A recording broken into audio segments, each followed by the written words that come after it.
And now we can tell of the Hebrews, a Semitic people, not so important in their own time as in their influence upon the later history of the world. They were settled in Judea long before 1000 BC, and their capital city after that time was Jerusalem. Their story is interwoven with that of the great empires on either side of them, Egypt to the south and the changing empires of Syria, Assyria, and Babylon to the north. Their country was an inevitable high road between these latter powers and Egypt. Their importance in the world is due to the fact that they produced a written literature, a world history, a collection of laws, chronicles, psalms, books of wisdom, poetry and fiction and political utterances which became at last what Christians know as the Old Testament, the Hebrew Bible. This literature appears in history in the 4th or 5th century BC. Probably this literature was first put together in Babylon.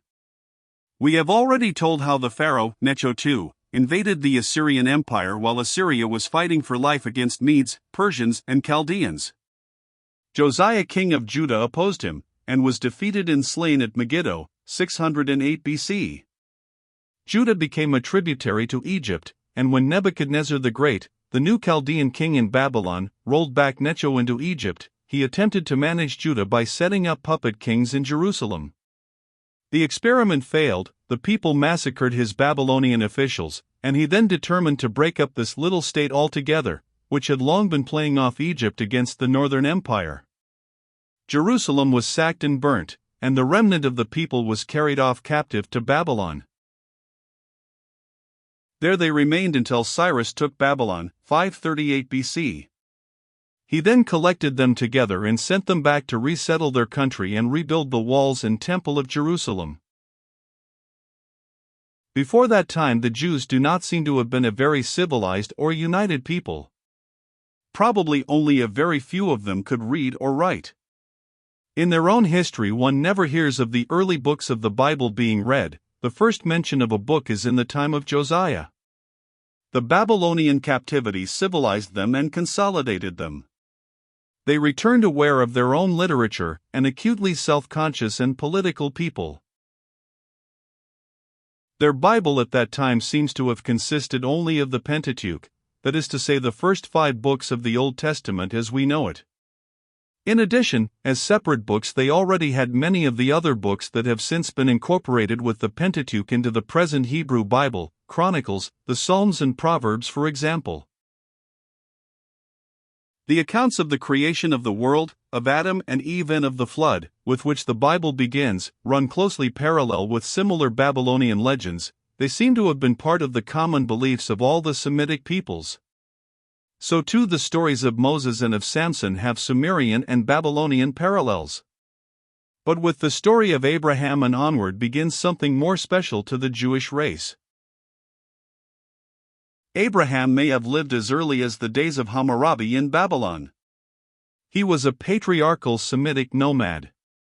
To the book of Genesis the reader must go for the story of his wanderings and for the stories of his sons and grandchildren and how they became captive in the land of Egypt.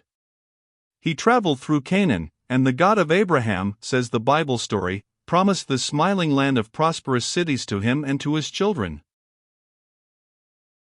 And after a long sojourn in Egypt and after 50 years of wandering in the wilderness under the leadership of Moses, the children of Abraham, grown now to a host of 12 tribes, invaded the land of Canaan from the Arabian deserts to the east. They may have done this somewhere between 1600 BC and 1300 BC. There are no Egyptian records of Moses nor of Canaan at this time to help out the story.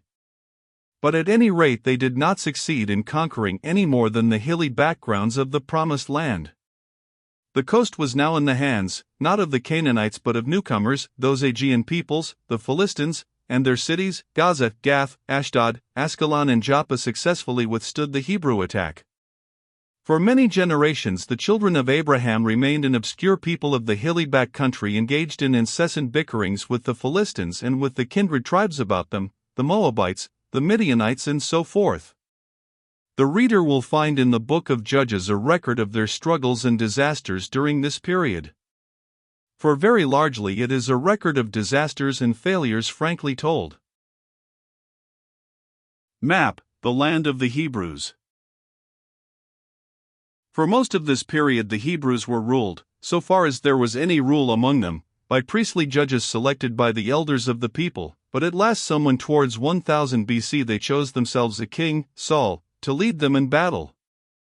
But Saul's leading was no great improvement upon the leading of the judges. He perished under the hail of Philistine arrows at the battle of Mount Gilboa. His armor went into the temple of the Philistine Venus, and his body was nailed to the walls of Bethshan. Mound at Babylon. The mound at Babylon, beneath which are the remains of a great palace of Nebuchadnezzar. Photo: Underwood and Underwood. His successor David was more successful and more politic. With David dawned the only period of prosperity the Hebrew peoples were ever to know. It was based on a close alliance with the Phoenician city of Tyre, whose king Hiram seems to have been a man of very great intelligence and enterprise. He wished to secure a trade route to the Red Sea through the Hebrew hill country. Normally Phoenician trade went to the Red Sea by Egypt, but Egypt was in a state of profound disorder at this time. There may have been other obstructions to Phoenician trade along this line, and at any rate Hiram established the very closest relations both with David and with his son and successor Solomon. Under Hiram's auspices the walls, palace and temple of Jerusalem arose, and in return Hiram built and launched his ships on the Red Sea. A very considerable trade passed northward and southward through Jerusalem. And Solomon achieved a prosperity and magnificence unprecedented in the experience of his people. He was even given a daughter of Pharaoh in marriage.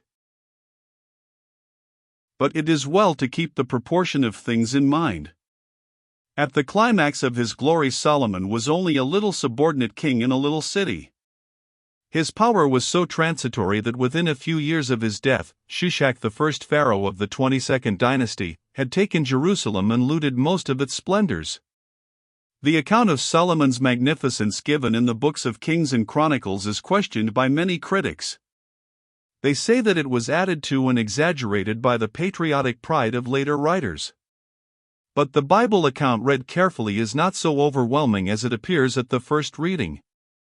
Solomon's temple, if one works out the measurements, would go inside a small suburban church, and his 1,400 chariots cease to impress us when we learn from an Assyrian monument that his successor Ahab sent a contingent of 2,000 to the Assyrian army.